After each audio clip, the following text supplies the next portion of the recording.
ఈ ఇన్సిడెంట్‌ని దొంగతనంలోనే అంటే ఏమంటారు? అప్‌గ్రేడ్ దొంగతనం అనుకుందామా? లేకపోతే దీనికి ఇంకేం పేరు పెట్టాలనో అర్థమైతలేదు.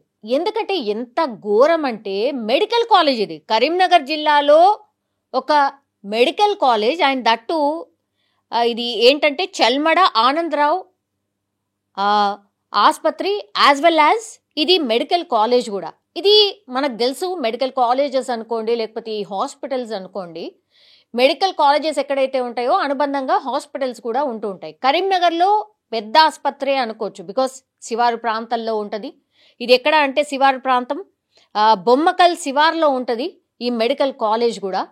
సో ఏమైందో తెలియదు, మరి ఎట్లా దొరికిపోయినరో తెలియదు కానీ మంచిగా బురకా వేసుకొని ఒక మగతను కనబడతాడు. తర్వాత అతనితో పాటుగా ఒక లేడీ ఉంటుంది.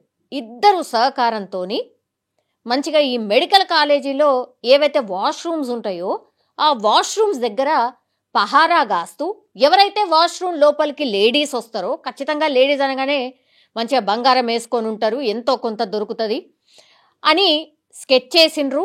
ముందు రెక్కి కూడా నిర్వహించిండ్రు అనేది ఇప్పుడు పోలీసులు వాళ్ళని పట్టుకున్న తర్వాత తెలిసినటువంటి విషయం. బురకా వేసుకున్న ఇతన్ని చూడండి, అట్లాగే ఆ పక్కన ఉన్నటువంటి లేడీని కూడా చూడండి.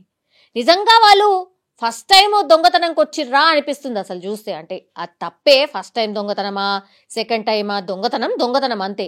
కానీ వాళ్ళని చూడండి మీరు, అతను బురకా వేసుకున్న వ్యక్తిని చూడండి, ఆ తర్వాత ఆ మహిళను చూడండి. వాళ్ళని తిడుతుంటే కొడుతుంటే వాళ్ళు ఎట్లా భయపడుతున్నారు, అట్లాగే ఎట్లా ఏడుస్తున్నారు అనేది కూడా మీరు గమనించవచ్చు ఈ వీడియోలో. అయితే వీళ్ళ ప్లాన్ ఏందట అంటే, ఎవరైతే వాష్రూమ్లో లేడీస్ వస్తారో వాళ్ళు లోపలికి రాగానే వాళ్ళ ఒంటి మీద బంగారం ఉందా లేదా, ఎంత అంటే 2 తులాలు ఉండొచ్చా, 3 తులాలు ఉండొచ్చా, ఓన్లీ చైనే ఉన్నదా, చేతులకు ఏమైనా రింగులు ఉన్నాయా, కమ్మలున్నాయా, ఇవన్నీ అబ్జర్వ్ చేసి ఎవరి దగ్గరనైతే ఎక్కువ బంగారం కలిగి ఉండి లోపల వాష్రూమ్లకు వస్తారో వాళ్ళని వెంటనే బెదిరించో ఇంకేదో చేసో ఆ బంగారాన్ని దోచుకున్న తర్వాత బయట నుంచి అంటే వీళ్ళిద్దరు బయటకు వచ్చేస్తారు, ఆ లేడీని లోపల నూకేస్తారు, తర్వాత బయటకి గడి పెట్టేసి వీళ్ళు పారిపోతారు. ఇది ప్లాన్ యాక్చువల్లీ. అయితే ఏమైంది, ప్లాన్లో భాగంగా వీళ్ళు వాష్రూమ్లో దూరిండ్రు, చెల్మెడ ఈ కాలేజ్లో మెడికల్ కాలేజ్లో దూరిండ్రు. ఆ తర్వాత ఒక లేడీ లోపలికి వచ్చిన తర్వాత దొంగతనం చేసే ప్రయత్నం చెయ్యబోయేసరికి ఆ లేడీ కొంచెం చాకచక్యంగా ఉన్నట్టున్నది. వాళ్ళని తప్పించుకొని బయటకు వచ్చి కీకలు వేయడం స్టార్ట్ చేసింది. సెక్యూరిటీ వాళ్ళు వచ్చిండ్రు, డే టైంలో, ఇదంతా నైట్ కూడా కాదు, మొత్తం బయటకు వచ్చిండ్రు, సెక్యూరిటీ వాళ్ళు వచ్చిండ్రు, మిగతా అక్కడ ఉన్నటువంటి వాళ్ళందరూ వచ్చిండ్రు. పారిపోయి వెళ్ళిపోతున్న క్రమంలోనే వాళ్ళని పట్టుకున్న తర్వాత బురకా అనగానే మనకు తెలుసు కదా, ఇదొక సెంటిమెంట్, బురకాని తీయాలో లేదో అర్థం కాదు. ఎందుకంటే లేడీ అయి ఉంటే మళ్ళీ అదొక రచ్చ. కానీ కాళ్ళు చూసేసరికి మగవాళ్ళలాగా ఉన్నాయి కాబట్టి బురకా తీయంగానే ఇగో ఈయన మీరు చూస్తున్న విజువల్లో కనిపిస్తున్న వ్యక్తి బయట కనిపిస్తున్నాడు. దీంతో అసలు తిట్టరాని తిట్ల అనుకోండి, కొట్ల అనుకోండి. ఇక ఎందుకు వచ్చినావు, దేనికి వచ్చినావు అని అడిగినప్పుడు మేము దొంగతనం చేయడానికని వచ్చినాం, ఎవరైనా లోపలికి రాగానే వాళ్ళ దగ్గర బంగారం దోచుకొని ఆ తర్వాత పారిపోదాం అనుకున్నాం అన్నటువంటి మాట చెప్పారు. ఇది ఎప్పటి నుంచి చేస్తున్నారు అంటే గత 2-3 నెలల నుంచి కూడా వస్తున్నారట. ఎవరు వస్తున్నారు, ఏమైతుంది, ఎవరెవరు తిరుగుతారు, ఎంతమంది వస్తున్నారు హాస్పిటల్కి, వాష్రూమ్ని ఎంతమంది వాడుతున్నారు, ఇట్లా ఇవన్నీ కూడా చూసుకున్నారు. దగ్గరలో సెక్యూరిటీ వాళ్ళు ఉన్నారా లేదా, సీసీ కెమెరాలు ఏడున్నాయి, ఇవన్నీ కూడా చూసుకొని రెక్కి నిర్వహించిన తర్వాత వాళ్ళు ఈ ప్లాన్కి స్కెచ్ చేశారు. కానీ దొరికిపోయినరు. నిజంగా వీళ్ళు దొంగతనంకే వచ్చిండ్రా, బురకా వేసుకొని దొంగతనం చేయాల్సినంత సిచ్యువేషన్ ఎందుకు వచ్చింది అనేది ఒకటి. అంటే గుర్తుపట్ట రాకుండా ఉండనీక, లేకపోతే బురకా వేసుకున్నటువంటి వ్యక్తి కాబట్టి ఇక మొహం తెలియదు, కనబడకుండా ఉండొచ్చు, పారిపోవచ్చు అనుకొని బురకా ధరించిండా.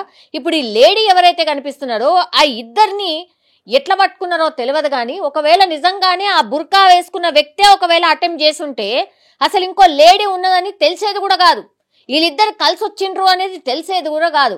మరి ఎట్లా తెలిసిందో, పట్టుకోగానే ఇక విడిచిపెట్టరు, బతిమిలాడో బామాడో మాకు క్షమించండి, మమ్మల్ని వదిలేయండి అని వేడుకుందాం అనుకున్నారో ఏందో తెలియదు. కానీ లాస్ట్కి వస్తే ఇద్దరు దొరికిపోయినటువంటి పరిస్థితి. కానీ ఇప్పుడు చాలా డౌట్స్ వస్తున్నాయి. అసలు వీళ్ళు నిజంగానే దొంగతనానికే వచ్చారా, లేకపోతే ఇంకేమైనా ప్లాన్ ఉందా, ఇంకేమైనా చేద్దామనే ప్లాన్ తోని వీళ్ళు వచ్చిండ్రా, ఇట్లా డౌట్స్ అన్నీ కూడా క్రియేట్ అవుతున్నాయి. ఎందుకంటే బురకా ధరించింది కాబట్టి ఇంకేమైనా ప్లాన్స్ ఉండొచ్చా అనేది కూడా ఇప్పుడు సస్పెక్ట్ చేస్తున్నారు.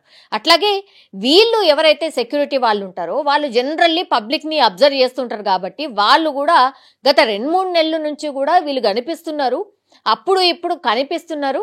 ఖచ్చితంగా వచ్చినప్పుడల్లా ఈ వాష్రూమ్ వైపు పోవడం రావడం అది కూడా మేము గమనించినాం. అంటే ఎన్ని టైమ్స్ వీళ్ళు, ఇప్పుడు ఈ బురకా ధరించిన వ్యక్తి ఎన్ని టైమ్స్ లేడీస్ వాష్రూమ్లో, ఒక మగ పర్సన్ బురకా వేసుకొని ఎన్ని టైమ్స్ ఆ లేడీస్ వాష్రూమ్ లోకి వెళ్ళి వచ్చి ఉంటాడు, ఇది ఇప్పుడు ఆందోళన కలిగిస్తోంది.